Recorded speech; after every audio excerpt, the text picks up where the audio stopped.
Hello students, आज हम discuss करने वाले हैं विलियम ब्राइटली रेंड्स के द्वारा लिखी हुई poem great wide beautiful wonderful world. Students, हमारी टेक्स्ट बुक में इसका नाम सिर्फ वंडरफुल वर्ल्ड दिया गया है। यह इसका पूरा नाम है great wide beautiful wonderful world. इसमें कवि ने इस कविता को दो भागों में बांटा है। पहले भाग में दो शुरुआत के स्टेंजा में वह पृथ्वी के सौंदर्य का वर्णन कर रहा है। बाकी के दो स्टेंजा में उन्होंने एक इंसान और पृथ्वी के बीच में कंपैरिजन किया, एक तुलना रखी है कि पृथ्वी में के क्या गुण हैं और एक मानव में क्या है। तो देखते हैं हम आज की अपनी पोयम। उससे पहले देखिए ये pics, how beautiful our world is. So now start our poem. So the first stanza is, great wide beautiful wonderful world, with the wonderful water round you curled, and the wonderful grass upon your breast, world you are beautifully dressed. क्या कह रहे हैं पृथ्वी की सौंदर्य का वर्णन करते हुए? सबसे पहले आप ये देखिए कि यहाँ पर इन्होंने पर्सोनिफिकेशन नाम का फिगर ऑफ स्पीच यूज़ किया है। पर्सोनिफिकेशन क्या होता है? हिंदी में इसको बोलते हैं मानवीकरण। यानी कि जब किसी निर्जीव को हम सजीव मानकर उसके साथ बात करते हैं या उसके बारे में बात करते हैं तो वहाँ पर मानवीकरण अलंकार होता है, यानी कि पर्सोनिफिकेशन। यहाँ पर हमारे राइटर ने पृथ्वी को एक महिला के रूप में माना है और उस रूप में वो उसका की बात कर रहे हैं।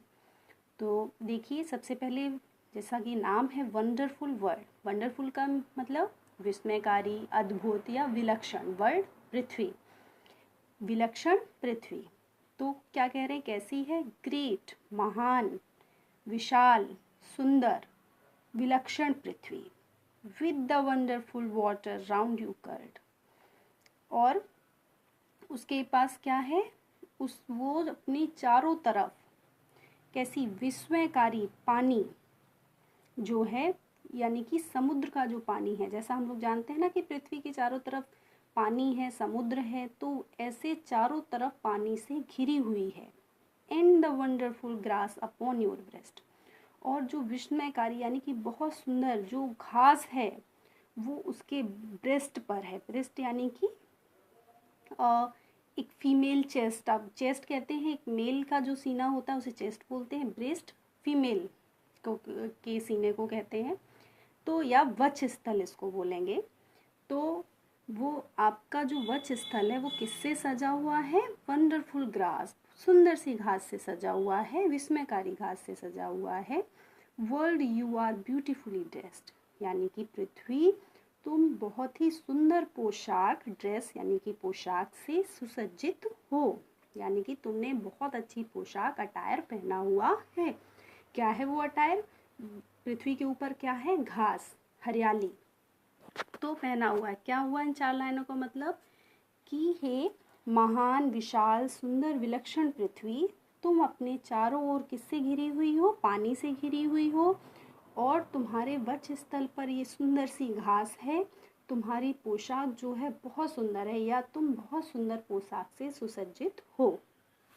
तो यहाँ पर पोशाक किसको कहा गया है? पानी को भी और घास को पृथ्वी की पोशाक यानी कि जो परिधान वस्त्र हम धारण करते हैं वो कहा गया है। And the next stanza, the wonderful air is over me and the wonderful wind is seeking the tree, it walks on the water and wheels the mills and talks to itself on the top of the mills. अब वो क्या क्या है पृथ्वी पर? और wonderful air, अद्भुत जो हवा है वो कहाँ है? मेरे ऊपर है। अद्भुत वायु है मेरे ऊपर। अब वायु अद्भुत कैसे है? आप जानते हैं बिना वायु के तो हम सांस भी नहीं ले सकते, मनुष्य जिंदा भी नहीं रह सकता। तो अद्भुत वायु जो है, विस्मयकारी वायु मेरे ऊपर है। And the wonderful wind is shaking the tree, और अद्भुत हवा जो है वो क्या कर रही है? पेड़ों को हिला रही है, शेक कर रही है। शेक मीन्स हिलाना, शेक कर रही है। अब यहाँ पर आप एक चीज़ समझ लीजिए एक्स्ट्रा इन्फॉर्मेशन की, ऊपर लाइन में यूज़ हुआ है वर्ड एयर और नीचे वर्ड यूज़ हुआ है विंड। दोनों का मतलब हवा होता है, लेकिन एक छोटा सा डिफरेंस है। एयर जो होती है, जो हमारे वातावरण में जो विभिन्न गैसों का जो मिश्रण है, आप सभी जानते होंगे, उसको हम हवा कहते हैं। एयर यानी कि जो हमारे सांस लेने के लिए ज़रूरी है, ये बात अलग है कि वो शुद्ध है या शुद्ध है। और ये विंड का रूप तब लेती है जब इसमें एक डायरेक्शन होता है, और एक जो कहते हैं ना कि बहुत ज़्यादा मात्रा में जब हवा एक जगह पर इकट्ठी होकर किसी एक दिशा में गति करती है, चलती है किसी दिशा में, तो जो हम एहसास करते हैं कि हवा चल रही है, पत्ते जिससे हिल रहे हैं, पेड़ हिल रहे हैं, या कोई भी चीज़ हिल रही है, तब वो विंड कहलाती है। तो वो क्या कर रही है, विंड जो है वो पेड़ों को हिला रही है, वृक्षों को हिला रही है। It walks on the water and wheels the mills. और वो क्या कह रही, किस पर चल रही है, ये पानी पर चल रही है। और व्हील्स माने होता है घुमाना, द मिल्स, मिल्स होती है पवन चक्कियाँ, पवन चक्कियों को घुमा रही है।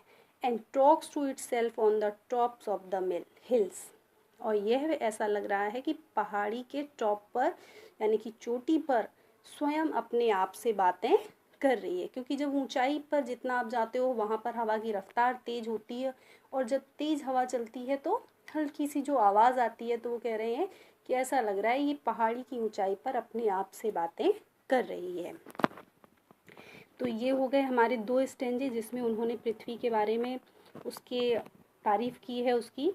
अभी देखिए वो कंपैरिजन कर रहे हैं, क्या कह रहे हैं, you friendly earth how far do you go. अभी वो उससे पूछ रहे हैं कि हे मित्रवत पृथ्वी, यानी कि पृथ्वी जो कि तुम मेरी मित्र के समान हो, क्योंकि पृथ्वी हमें बहुत कुछ देती है, हमारा जीवन पृथ्वी से। तो कह रहे हैं मित्रवत पृथ्वी तुम कितना दूर तक जाती हो, यानी कि तुम्हारा विस्तार कितना है और क्या क्या है आपके साथ। ये जो with the wheat fields that note, wheat means गेहूँ, फील्ड मीन्स खेत या मैदान, गेहूँ के मैदान, दैट नोट्स यानी कि जो हवा से हिल रहे होते हैं, तो उन्हें कवि कह रहा है कि झूमते हुए गेहूं के मैदानों के साथ, एंड रिवर्स दैट फ्लो, और ये जो बहती हुई नदियों के साथ आप कितने दूर तक जाती हो।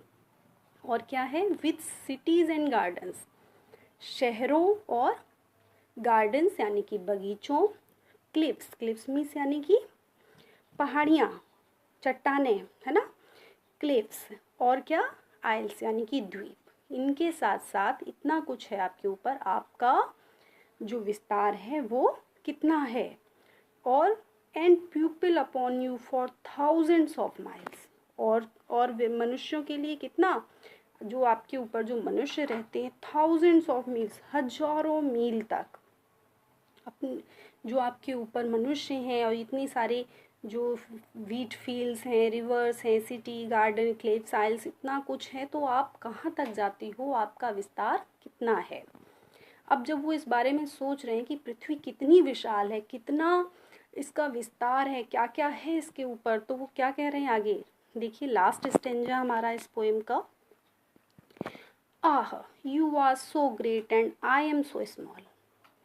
अब वो क्या कह रहे हैं, जब उन्होंने पृथ्वी के बारे में सोचा तो उनके मन में क्या आ रहा है, आह, कि हे पृथ्वी, आह यानी कि आप तो बहुत विशाल हो, बहुत महान हो, and I am so small, और मैं बहुत तुच्छ हूँ, छोटा हूँ। अब ये तो पृथ्वी के साथ कंपैरिजन कर रहे हैं, मनुष्यों के साथ तो अगर वो अपने से बड़े मनुष्य को देख ले, अपने से ज़्यादा हाई रैंक का हो, कुछ भी हो, तो भी उसको इन्फीरियरिटी आ जाती है कि भाई वो तो बहुत बड़ा आदमी है, हम तो इसके आगे कुछ नहीं है। लेकिन वो यहाँ पर पृथ्वी की बात कर रहे हैं कि तुम बहुत महान हो और मैं बहुत छोटा हूँ। I tremble to think of you world at all. और क्या कह रहे हैं कि मैं कांप गया आपके बारे में सोचकर, जब मैं आपके बारे में सोचता हूँ तो मैं क्या कांप जाता हूँ, सिहर उठता हूँ तुम्हारे बारे में सोचकर कि तुम कितनी विशाल हो। And yet when I said my prayers today a whisper inside me seem to say. लेकिन क्या कह रहे हैं कि जब मैं आज अपनी प्रेयर्स को कह रहा था, यानी कि जब मैं प्रार्थना कर रहा था, अ विस्पर, विस्पर मीन्स होता है फुसफुसाना, धीरे से कोई बात कहना, है ना, तो वो कोई एक आवाज़ धीरे से मेरे अंदर से उठ रही थी, यानी कि आ रही थी, इनसाइड मी, मेरे अंदर एक आवाज़ जो थी वो आ रही थी। वो ऐसा लग रहा था जैसे वो मुझसे कुछ कह रही है, यानी कि अंतरात्मा की आवाज़। वो आवाज़ क्या कह रही थी, you are more than the earth, कि तुम पृथ्वी से क्या हो, मोर देन, तुम पृथ्वी से यानी कि बड़े हो। कैसे बड़े हो? Though you are such a dot, क्या कह रहे हैं कि you are more than the earth. वो जो आवाज़ अंदर से आ रही थी वो क्या कह रही थी मुझसे, कि तुम पृथ्वी से भी कुछ ज़्यादा हो, उससे महान हो। हालांकि तुम कैसे हो, दो, हालांकि you are such a dot, एक डॉट की तरह, एक बिंदु की तरह हो उसके आगे। कहाँ इतनी बड़ी पृथ्वी और उसका कंपैरिजन मनुष्य से हो रहा है, तो सिंपल सी बात है कि वो जो आवाज़ थी वो ये कह रही थी कि तुम जो हो पृथ्वी से कुछ बढ़कर हो। हालांकि भले ही तुम उसके सामने क्या हो, एक डॉट के समान हो, लेकिन क्या है, you can love and think, आप क्या कर सकते हो, आप प्रेम कर सकते हो, आपके हृदय में प्रेम है, आप सोच सकते हो, आप में सोचने की क्षमता है, सही गलत को पहचानने की क्षमता है। And the earth can not, और पृथ्वी ऐसा नहीं कर सकती है। इस मामले में, प्रेम और सोच के मामले में आप उससे ज़्यादा बड़े हो। तो ये थी हमारी आज की पोएम। अब हम इसके क्वेश्चन आंसर देख लेते हैं। तो क्वेश्चन नंबर 1, और आप देख सकते हैं इनमें पीछे सन ऐड है, यानी कि ये क्वेश्चंस एग्जाम में आते रहते हैं। तो देखिए, what is the attire of the earth, पृथ्वी की वेशभूषा क्या है? And the answer is the attire of the earth includes ocean and greenery. जैसा कि हम लोगों ने पढ़ा था कि वो समुद्र के पानी और हरियाली से घिरी हुई है, तो वही उसका अटायर है। Question number 2, which action of the wind are described in the poem, कविता में वायु के कौन से क्रियाकलापों का वर्णन किया गया है? अब उन्होंने ये पढ़ा था क्या क्या कर रही थी हवा।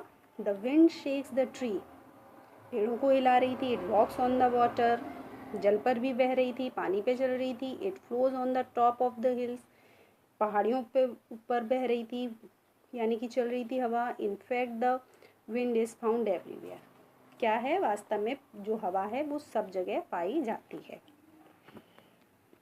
अगला question, why does the poet regard earth A friend, कि पोइट जो है उसने पृथ्वी को क्या एक मित्र क्यों मानता है? उसने कहा था ना मित्रवत पृथ्वी। Answer, the poet regards earth a friend because it is found with wheat fields, rivers, cities, gardens, cliffs and isles. In fact earth nurtures a human civilisation.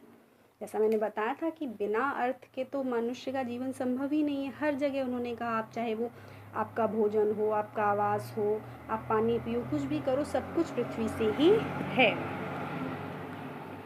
Question number 4, what makes the poet tremble, कवि किस कारण कांपने लगता है? ये भी हम लोगों ने डिस्कस किया था, क्यों कांप रहा था? The poet trembles due to the actions of the earth, he feels that he is so small and the earth is so great।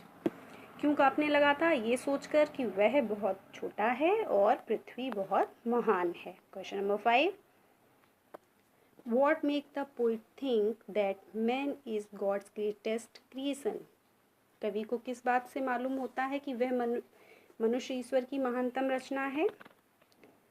क्यों था? लास्ट स्टेंजा में बात हुई थी इस बारे में। Man can love and man can think, the earth can not do this.